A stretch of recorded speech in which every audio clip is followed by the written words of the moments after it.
Hi guys, welcome back to my channel. So today in this video I would like to read an article entitled Canadian Maritime Law Definition.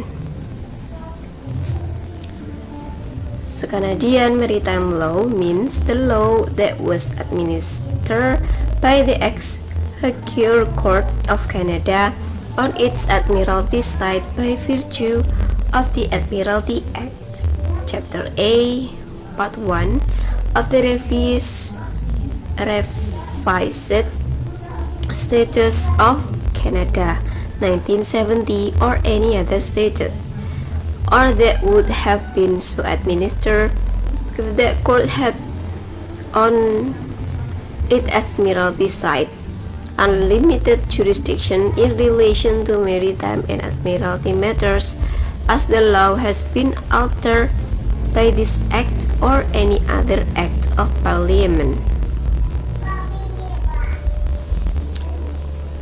Canadian Maritime Law means the law defined as Canadian Maritime Law in the federal court, as such law has been altered by such act or any other act of the Canadian Parliament.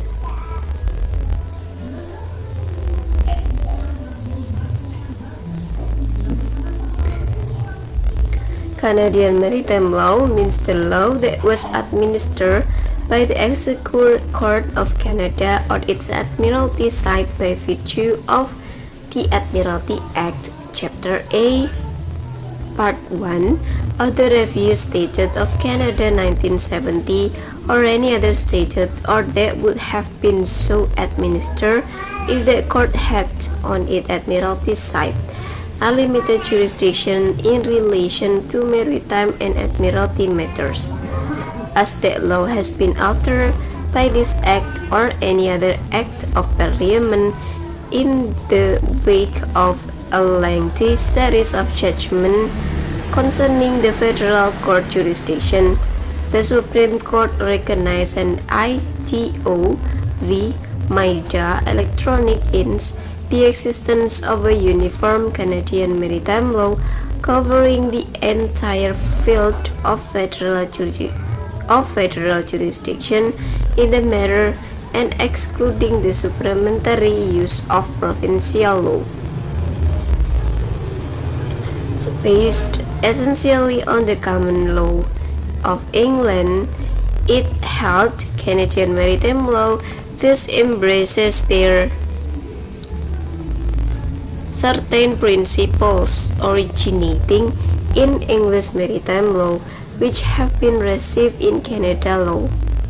As a maritime law has been defined by the Supreme Court as autonomous law, the concept of dissociations thus applies in that the application of these provisions bears the supplementary applications of the law of the provinces. The reciprocal actions of this two legal system can thus manifest itself in various ways, and it is the interactions of their respective rules and principles, as it sometimes leads the legislator or the interpreter of the act to proceed with the harmonizations of necessary coordination on their relation. The most interesting phenomena are discerned, the realization of the complementary relationship, the process of harmonizing federal status with the new terminology and concept of the recent Civil Code of Quebec, and bilingual and bilingual legislative drafting technique put into place with respect to the harmonization project of the Department of Justice Canada validate precisely this relationship of complementarity, while at the same time respecting the just discussed notions of dissociation. The experiment in this field is unique to Canada, and as Senator Gerald A. Budion 30 said during the debate on Bill S-22, a first bill to harmonize the federal law with the civil law, tabled in Senate on May 11, 2000, gives us weight on the international scene. This experience has quite naturally resulted in a certain number of neologisms and new concepts, and in the development of new research and harmonization techniques. The Civil Code sections has undertaken to systemize this harmonization technique in view of the example of Canadian maritime law in a sentence. All claims, disputes arising out of or in connections with our services, whether in contract or in tort, shall be submitted to a court having jurisdiction over the subject matter in Quebec City and in accordance with Canadian maritime law as applied in the province of Quebec.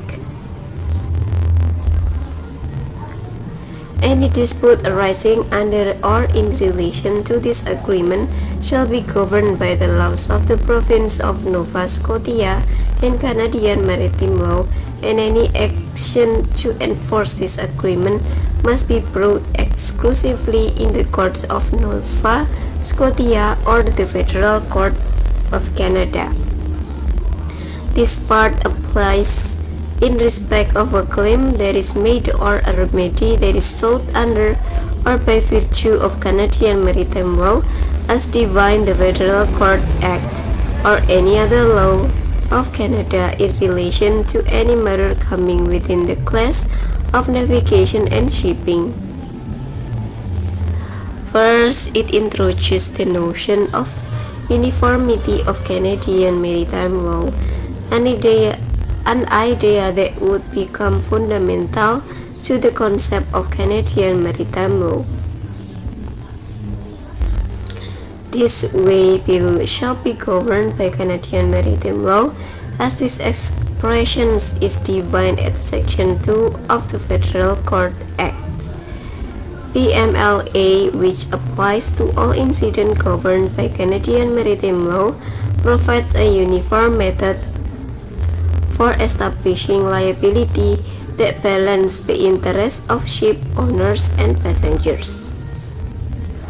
Rather, the word maritime is to be interpreted within the modern context of commerce and shipping, and the ambit of Canadian maritime law should be considered limited only by constitutional division of powers in the Constitution Act 1867.